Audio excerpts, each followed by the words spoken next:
नमस्कार, आप देख रहे हैं रीवा दर्शन। मैं हूं उपेंद्र द्विवेदी। आइए जानते हैं क्या है आज की प्रमुख खबरें। अयोध्या में भगवान श्री राम लला मंदिर निर्माण की प्रधानमंत्री नरेंद्र मोदी ने रखी आधारशिला। जगह जगह उत्साह का देखा गया माहौल। समान थाना प्रभारी सहित 14 लोगों की फिर आई कोरोना पॉजिटिव रिपोर्ट। संक्रमित मरीजों की संख्या पहुंची 400 के पार। सड़क दुर्घटना में घायल युवक को लेकर परिजनों ने किया पूर्व मंत्री के आवास का घेराव। और नहीं थम रहा कोरोना का कहर। इन खबरों को आगे हम विस्तार से देखते हैं।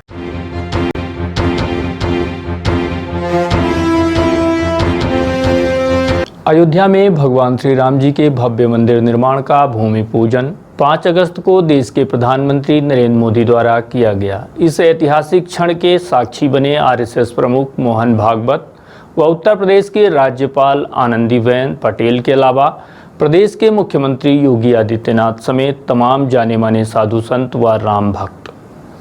अयोध्या में राम मंदिर निर्माण सदियों से दुनिया भर के हिंदुओं की आस्था का प्रतीक रहा है, जिसका प्रधानमंत्री नरेंद्र मोदी समेत श्री राम जन्मभूमि तीर्थ क्षेत्र के द्वारा भव्य राम मंदिर का भूमि पूजन करके करोड़ों हिंदुओं की आस्था को सम्मान देते हुए इतिहास रचा गया है। वहीं पीएम ने अपने उद्बोधन में कहा है कि हमें आपसी प्रेम भाईचारे के साथ देश को संदेश देकर राम मंदिर की शिलाओं को जोड़ना है। साथ ही उन्होंने यह भी कहा है कि जब जब राम को माना गया है तब तब विकास हुआ है और जब हम भटक गए तब विनाश शुरू हुआ। सभी की भावनाओं का ध्यान रखना है तथा सबके साथ और विश्वास से ही सबका विकास करना है। साथ ही पीएम ने यह भी कहा कि राम के द्वारा दिया गया मर्यादा का रास्ता जरूरी है।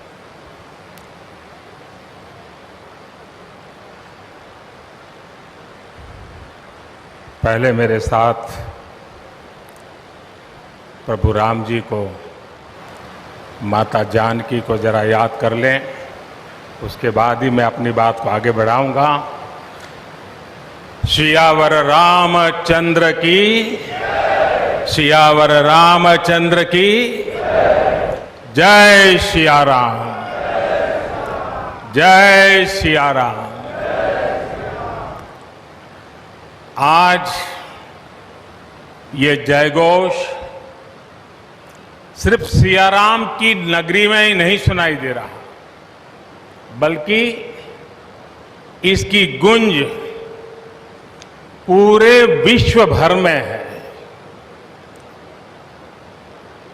सभी देशवासियों को और विश्व भर में फैले करोड़ों करोड़ों भारत भक्तों को, राम भक्तों को आज के इस पवित्र अवसर पर कोटि कोटि बधाई।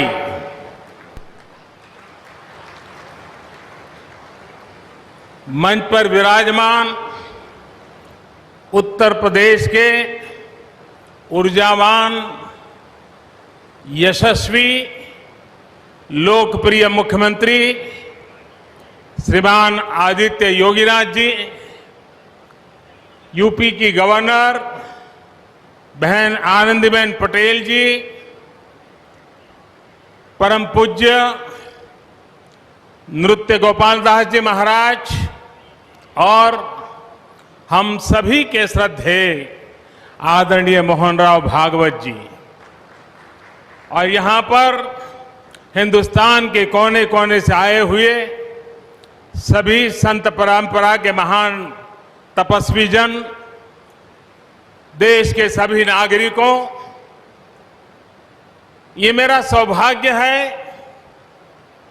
कि श्री राम जन्मभूमि तीर्थ क्षेत्र ट्रस्ट ने मुझे आमंत्रित किया, इस ऐतिहासिक पल का साक्षी बनने का अवसर दिया। मैं इसके लिए हृदयपूर्वक श्री राम जन्मभूमि तीर्थ क्षेत्र ट्रस्ट का आभार व्यक्त करता हूं।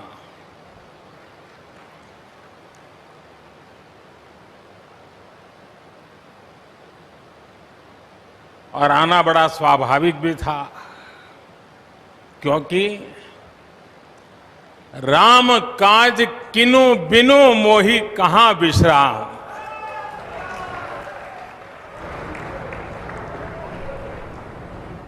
भारत आज भगवान भास्कर के सानिध्य में सरयू के किनारे एक स्वर्णिम अध्याय रच रहा है।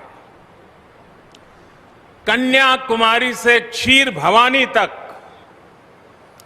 कोटेश्वर से कामाख्या तक, जगन्नाथ से केदारनाथ तक, सोमनाथ से काशी विश्वनाथ तक, समेत शिखर से श्रवण बेलगोला तक, बोध गया से सारनाथ तक, अमृतसर साहब से पटना साहिब तक, अंडमान से अजमेर तक, लक्षद्वीप से लेह तक, आज पूरा भारत राममय है। पूरा देश रोमांचित है, हर मन दीपमय है। आज पूरा भारत भावुक है। सदियों का इंतजार आज समाप्त हो रहा है। करोड़ों लोगों को आज ये विश्वास ही नहीं हो रहा होगा कि वो अपने जीते जी इस पावन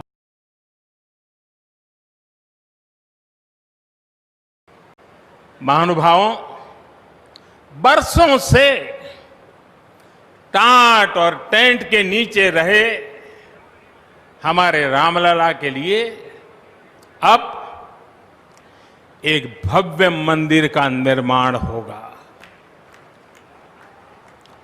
टूटना और फिर उठ खड़ा होना, सदियों से चल रहे इस व्यतिक्रम से राम जन्मभूमि आज मुक्त हुई है। मेरे साथ एक बार फिर बोलिए, जय सिया राम, जय सिया राम। साथियों, हमारे स्वतंत्रता आंदोलन के समय कई पीढ़ियों ने अपना सब कुछ समर्पित कर दिया था। गुलामी के कालखंड में कोई ऐसा समय नहीं था जब आजादी के लिए आंदोलन न चला हो। देश का कोई भूभाग ऐसा नहीं था जहां आजादी के लिए बलिदान न दिया गया हो। 15 अगस्त का दिन उस अथाह तप का, लाखों बलिदानों का प्रतीक है।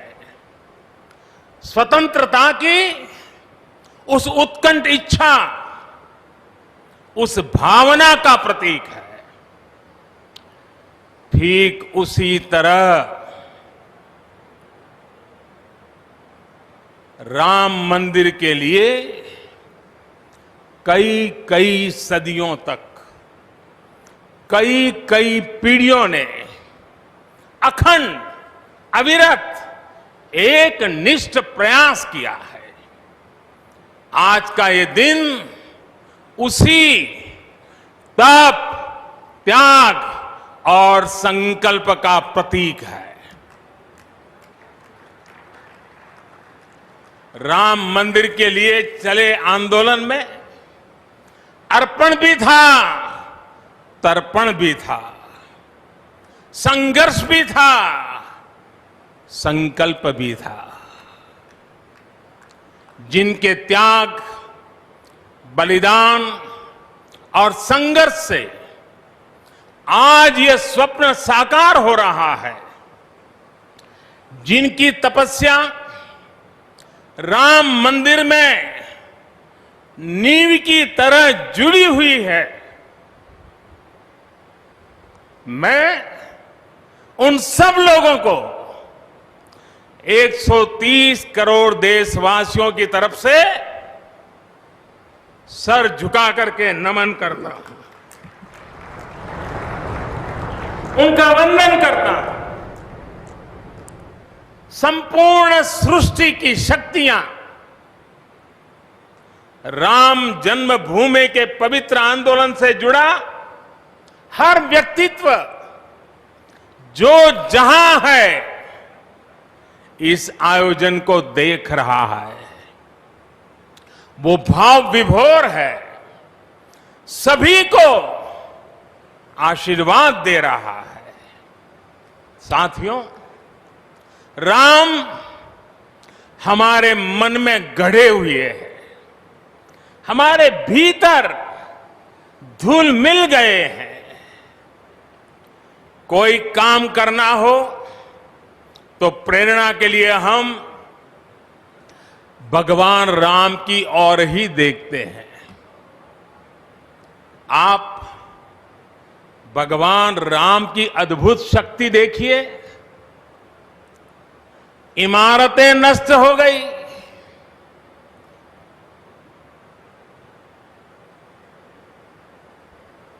क्या कुछ नहीं हुआ? अस्तित्व मिटाने का हर कोई प्रयास हुआ, बहुत हुआ, लेकिन राम आज भी हमारे मन में बसे हैं, हमारी संस्कृति के आधार है। श्री राम भारत की मर्यादा है। श्री राम मर्यादा पुरुषोत्तम है। इसी आलोक में अयोध्या में राम जन्मभूमि पर श्री राम के इस भव्य दिव्य मंदिर के लिए आज भूमि पूजन हुआ है। यहां आने से पहले मैंने हनुमानगढ़ी का दर्शन किया। राम के सब काम हनुमान ही तो करते हैं। राम के आदर्शों की कलयुग में रक्षा करने की जिम्मेदारी भी हनुमान जी की ही है। हनुमान जी के आशीर्वाद से श्री राम मंदिर भूमि पूजन का आयोजन शुरू हुआ है। साथियों, श्री राम का मंदिर हमारी संस्कृति का आधुनिक प्रतीक बनेगा। और मैं जानबूझकर के आधुनिक शब्द का प्रयोग कर रहा हूं। हमारी शाश्वत आस्था का प्रतीक बनेगा, हमारी राष्ट्रीय भावना का प्रतीक बनेगा। और यह मंदिर करोड़ों करोड़ लोगों की सामूहिक संकल्प शक्ति का भी प्रतीक बनेगा। यह मंदिर आने वाली पीढ़ियों को आस्था, श्रद्धा और संकल्प की प्रेरणा देता रहेगा। इस मंदिर के बनने के बाद अयोध्या की सिर्फ भव्यता ही नहीं बढ़ेगी, इस क्षेत्र का पूरा अर्थतंत्र भी बदल जाएगा। यहां हर क्षेत्र में नए अवसर बनेंगे, हर क्षेत्र में अवसर बढ़ेंगे। सोचिए, पूरी दुनिया से लोग यहां आएंगे। पूरी दुनिया प्रभु राम और माता जानकी का दर्शन करने आएगी। कितना कुछ बदल जाएगा यहां। साथियों, राम मंदिर के निर्माण की ये प्रक्रिया राष्ट्र को जोड़ने का उपक्रम है। ये महोत्सव है विश्वास को विद्यमान से जोड़ने का, नर को नारायण से जोड़ने का, लोक को आस्था से जोड़ने का, वर्तमान को अतीत से जोड़ने का और स्व को संस्कार से जोड़ने का। आज के इस ऐतिहासिक पल युगों युगों तक, दिग दिगंत तक भारत की कीर्ति पताका फहराते रहेंगे। आज का ये दिन करोड़ों राम भक्तों के संकल्प की सत्यता का प्रमाण है। आज का ये दिन सत्य, अहिंसा, आस्था और बलिदान को न्याय प्रिय भारत की एक अनुपम भेंट है। कोरोना से बनी स्थितियों के कारण भूमि पूजन का ये कार्यक्रम अनेक मर्यादाओं के बीच हो रहा है। श्री राम के काम में मर्यादा का जैसा उदाहरण प्रस्तुत किया जाना चाहिए, देश ने वैसा ही उदाहरण प्रस्तुत किया है।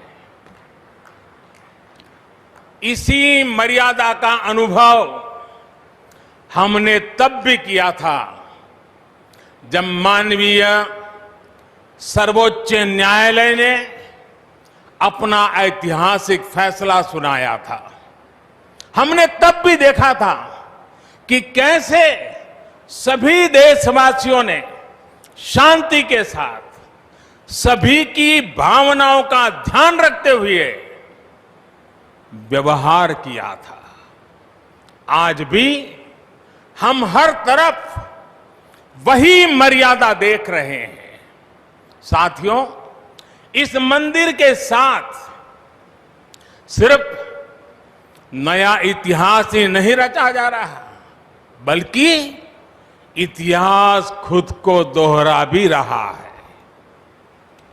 जिस तरह गिलहरी से लेकर वानर और केवट से लेकर वनवासी बंधुओं को भगवान राम के विजय का माध्यम बनने का सौभाग्य मिला, जिस तरह छोटे छोटे ग्वालों ने भगवान श्री कृष्ण द्वारा गोवर्धन पर्वत उठाने में बड़ी भूमिका निभाई, जिस तरह मावड़े छत्रपति वीर शिवाजी की स्वराज स्थापना के निमित्त बने, जिस तरह गरीब पिछड़े विदेशी आक्रांताओं के साथ लड़ाई में महाराजा सुहेल देव के संबल बने, जिस तरह दलितों, पिछड़ों, आदिवासियों, समाज के हर वर्ग ने आजादी की लड़ाई में गांधी जी को सहयोग दिया, उसी तरह आज देश भर के लोगों के सहयोग से राम मंदिर निर्माण का ये पुण्य कार्य प्रारंभ हुआ है। हम जानते हैं, जैसे पत्थरों पर श्री राम लिखकर, पत्थरों पर श्री राम लिखकर राम सेतु बनाया गया, वैसे ही घर घर से, गांव गांव से श्रद्धा पूर्वक पूजी शिलाएं यहां ऊर्जा का स्रोत बन गई है। देश भर के धामों और मंदिरों से लाई गई मिट्टी और नदियों का पवित्र जल वहां के लोगों की, वहां की संस्कृति और वहां की भावनाएं आज यहां की एक अमोघ शक्ति बन गई है। वाकई वाकई ये न भूतो न भविष्यति है।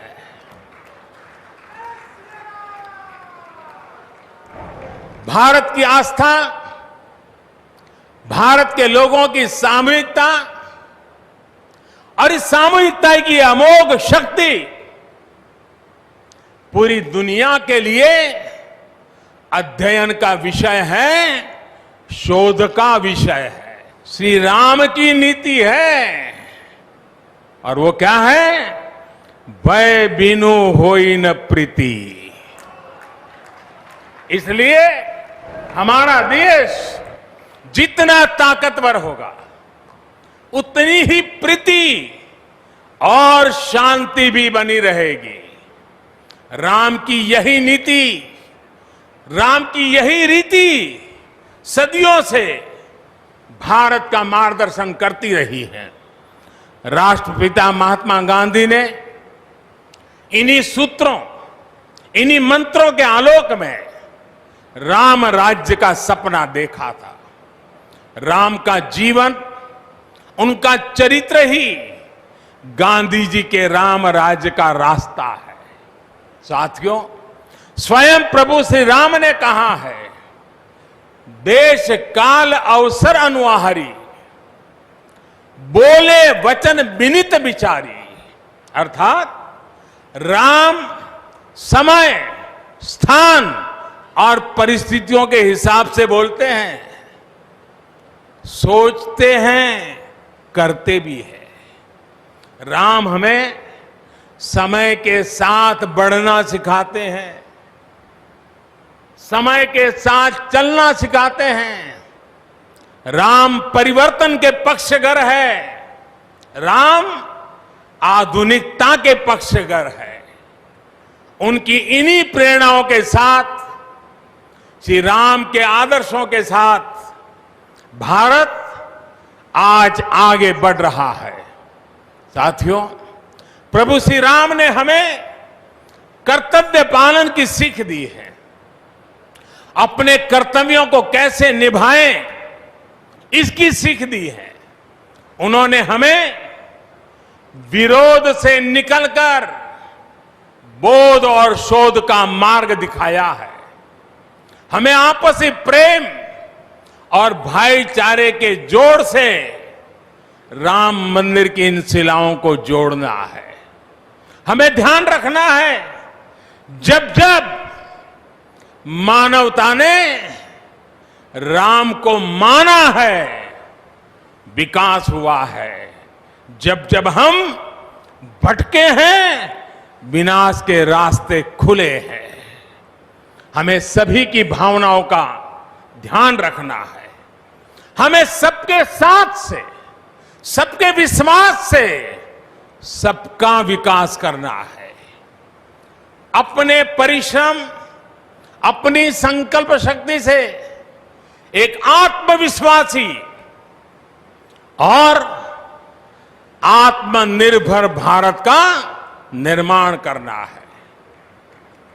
साथियों, तमिल रामायण में श्री राम कहते हैं, कालम तान इंड इनुम इरितु पोलाम।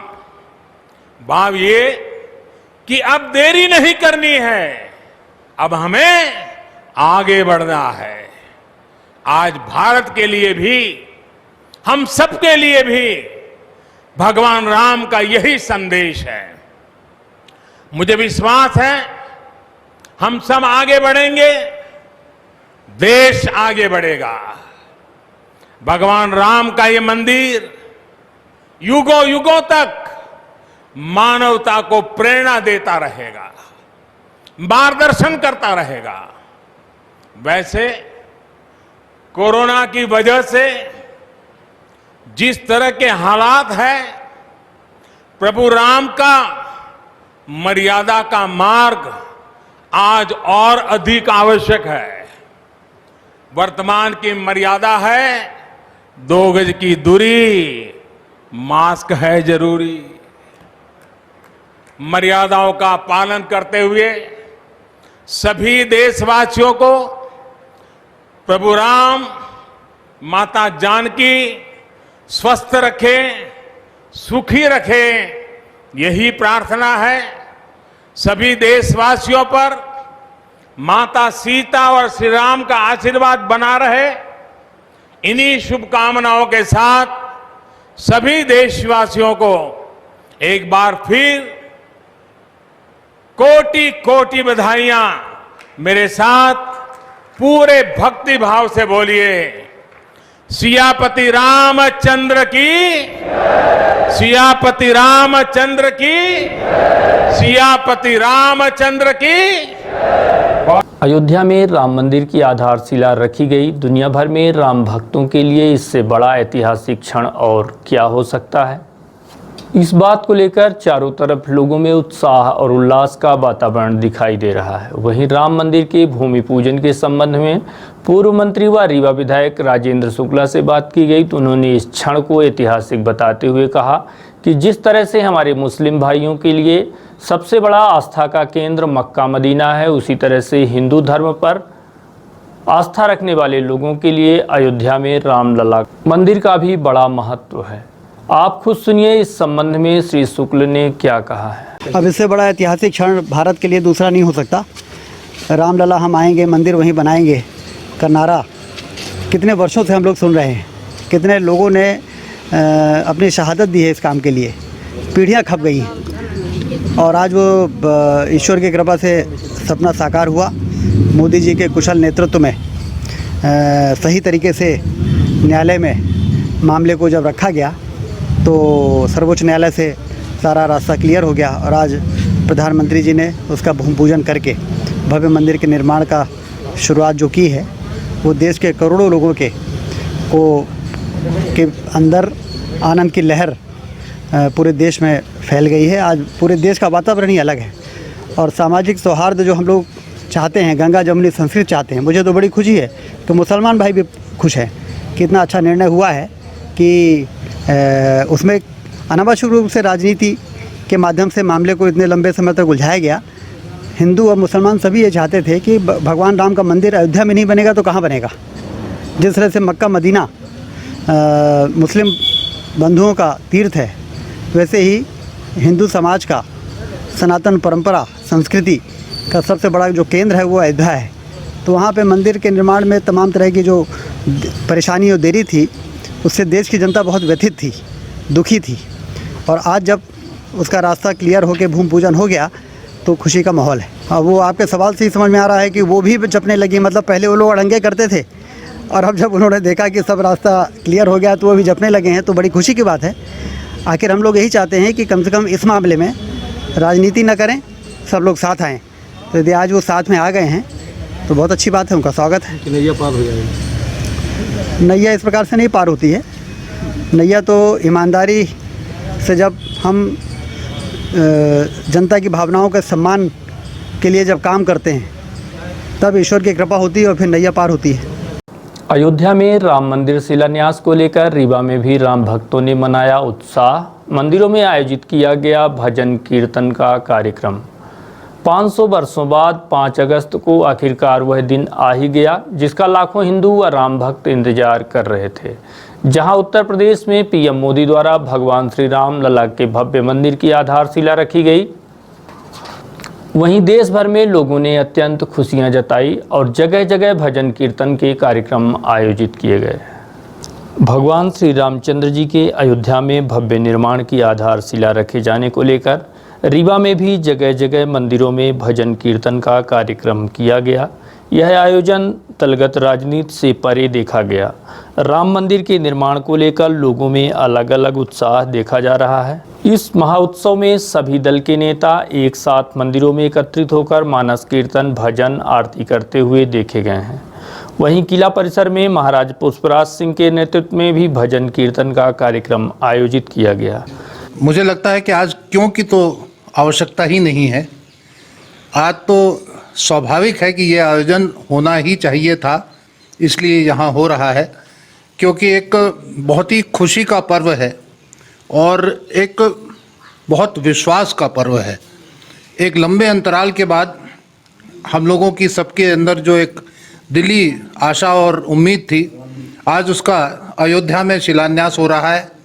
मैं लगातार एक एक वाक़ये से संपर्क में हूँ माननीय महाराज संत सतपाल महाराज जी के माध्यम से, और विश्वास मानिए कि उसकी जो लव है और उसकी जो धारा है उसको हम यहाँ तक खींचने की कोशिश इसलिए भी कर रहे हैं कि रीवा राजगद्दी जो है वो राजाधिराज जी के संचालन में सदैव चली है। यहाँ किसी राजा ने शासन नहीं करा है, ये सर्वत्र लोग जानते हैं। केवल भारत में 3 जगह ऐसी स्थिति रही है, जिसमें से एक रीवा भी है। और आज अभूतपूर्व हम लोगों को खुशी इस बात की है कि वहाँ पर शिलान्यास हुआ है, यहाँ पर हम लोग भगवत भजन। थाना प्रभारी समान की कोरोना पॉजिटिव रिपोर्ट आने के बाद पुलिस महकमे में पूरी तरह से हड़कंप मचा हुआ है। वहीं उनके संपर्क में आने वाले नगर पुलिस अधीक्षक SS बघेल को होम क्वारंटाइन कर दिया गया है। इनके अलावा थाना प्रभारी के संपर्क में आने वाले अन्य पुलिस कर्मचारियों को भी होम क्वारंटाइन किया जा रहा है।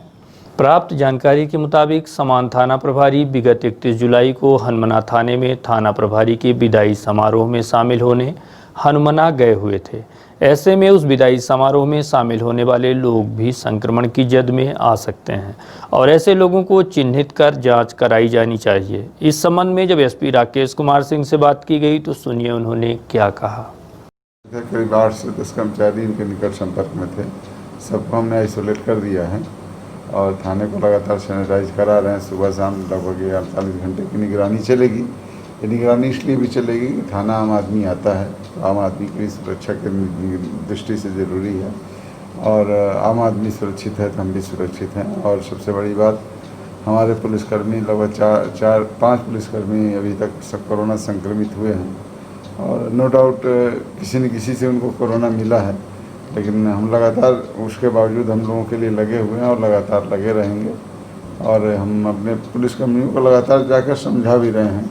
सभी थानों में पर्याप्त मात्रा में PPE किट दिया गया है, लेकिन कई बार होता है कि अचानक से कोई अपराधी मिल जाता है तो कर्मचारी जो है पकड़ लेता है, पता नहीं उनमें कौन कोरोना पेशेंट है कौन नहीं है। तो ऐसे में कई बार परिस्थिति जन्य कारणों से भी पुलिस वाले संक्रमित हो जाते हैं। हालांकि मैंने सबको बोला है कि गिरफ्तारी चाहे अपराधी को गिरफ्तार करने से पहले अपनी सुरक्षा पे विशेष ध्यान दिया जाए। थाने में भी एक निश्चित दूरी बनाकर बैठने के मैंने व्यक्तिगत तौर पे थानों में जा के निर्देश दिया है। जिस थाने में भी विजिट में जाता हूँ उनको यही बताता हूँ कि आप एक निश्चित दूरी पर बैठे, भले ही आप दोनों मास्क लगाए हैं, मास्क लगाना अपनी जगह है, लेकिन एक निश्चित दूरी अपनी जगह है। तो एक निश्चित दूरी पर बैठें और अपना काम करें, क्योंकि थाने की व्यवस्था बंद नहीं हो सकती।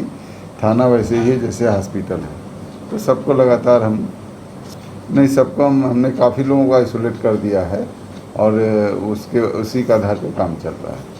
सर, ऐसा माना जा रहा है कि हनुमना में एक विदाई समारोह का कार्यक्रम था, वहीं पर इस तरह के लोग सब इकट्ठा हुए थे, तो उसमें और कई लोग हो सकते हैं।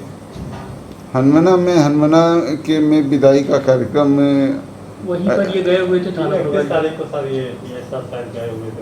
नहीं, ये पहले ही बीमार थे, तो इनका इलाज हो गया था, ठीक हो गए थे। बाद में हमने कहा कि नहीं, जो भी बीमार हुआ एक बार इसको फ्लू हुआ और चेक करा ले।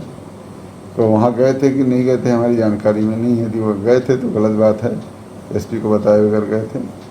और जो भी लोग हैं सब पे हम निगाह रख रहे हैं, सबकी इलाज और तमाम तरह की जो भी सुविधाएं हैं कोविड की, उसका पालन करें। सबको कोविड के दिशा निर्देशों के पालन करने के लिए निर्देशित किया जा रहा लगातार। इसके अलावा जो जानकारी निकलकर सामने आई है उसके मुताबिक कोरोना संक्रमण के शिकार पाए गए थाना प्रभारी समदड़िया होटल में रहते थे।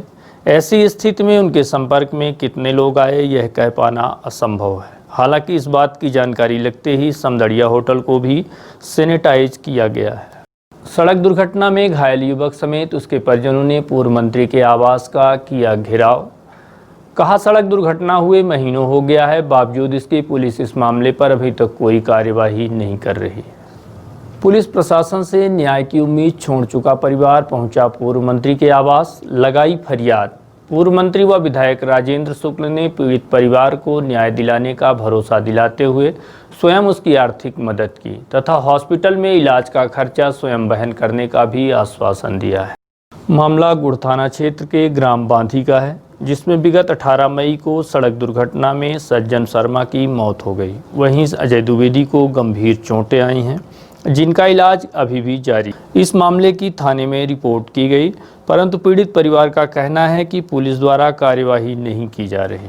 इस घटना की शिकायत लेकर पीड़ित परिवार महीनों से थाने समेत SP व IG से शिकायत कर रहे हैं, लेकिन इस मामले में अभी तक कोई ठोस कार्यवाही नहीं हो पाई है। पीड़ित परिवार का आरोप यह है कि आरोपी नामजद है, उसके खिलाफ शिकायत भी की गई है और साक्ष्य भी हैं। वहीं पुलिस का मानना यह है कि जिस व्यक्ति के ऊपर आरोप लगाया जा रहा है उस व्यक्ति के खिलाफ जांच में कोई तथ्य सामने नहीं आ रहे हैं।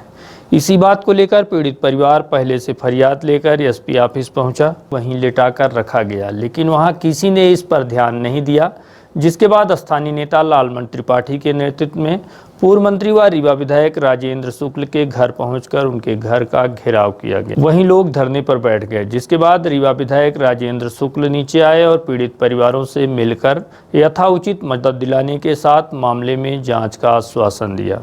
इसके बाद वहां बैठे लोग वापस लौट गए। हाँ, इनका ये कहना है कि जिस गाड़ी से टक्कर लगी थी और दुर्घटना हुई थी, एक की मृत्यु हो गई थी और एक घायल हो गए, उस गाड़ी के खिलाफ कार्रवाई नहीं हुई है, जबकि पुलिस वालों ने बताया कि जांच करने के बाद ये पाया गया कि वो गाड़ी नहीं थी, लेकिन फरियादी को भरोसा नहीं है, इसलिए इसकी अलग से जांच कराएंगे, क्योंकि यदि गाड़ी का पता चल जाएगा तो इंश्योरेंस गाड़ी का रहता है, तो थर्ड पार्टी इंश्योरेंस में जो मृतक हैं उनको भी मदद मिलेगी और इनको भी मदद मिलेगी।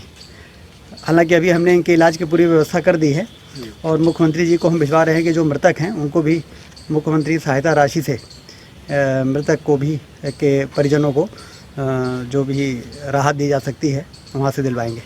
भैया, इनका कानून व्यवस्था को लेकर इनकी बातें हैं कि मतलब कई महीने से हम लोग इस तरह से घूम रहे हैं, पुलिस कार्रवाई नहीं कर रही है।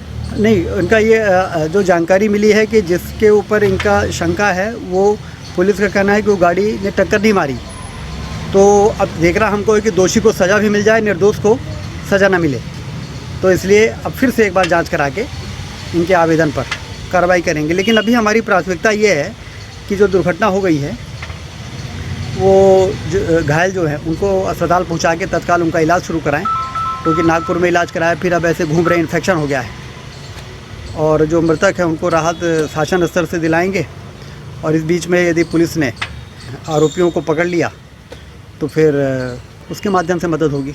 पीड़ित परिवार की समस्याओं को लेकर कामरेड लालमणि त्रिपाठी से बात की गई तो उन्होंने बताया कि पुलिस इस मामले में कार्रवाई तो नहीं ही कर रही है, साथ ही अभी इस घटनाक्रम के चश्मदीद गवाहों से कोरे कागज में दस्तखत भी करवा ली है। उन्होंने चूँकि मरीज की जो आज बहुत हालत गंभीर थी, तमाम इलाज कराए, पुनः उनके स्वास्थ्य में गिरावट आ रही थी और उनको कानून से न्याय भी नहीं मिल रहा था।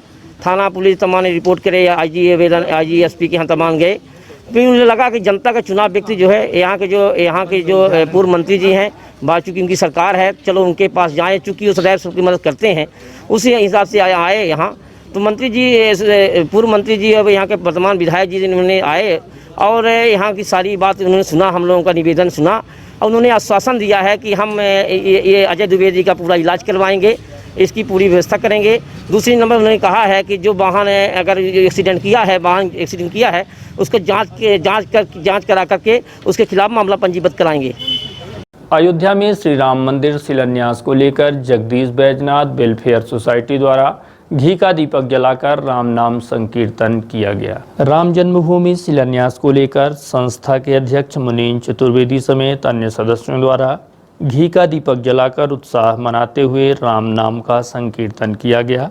इस दौरान बच्चों ने भी खुशियां जाहिर करते हुए कीर्तन में भाग लिया है।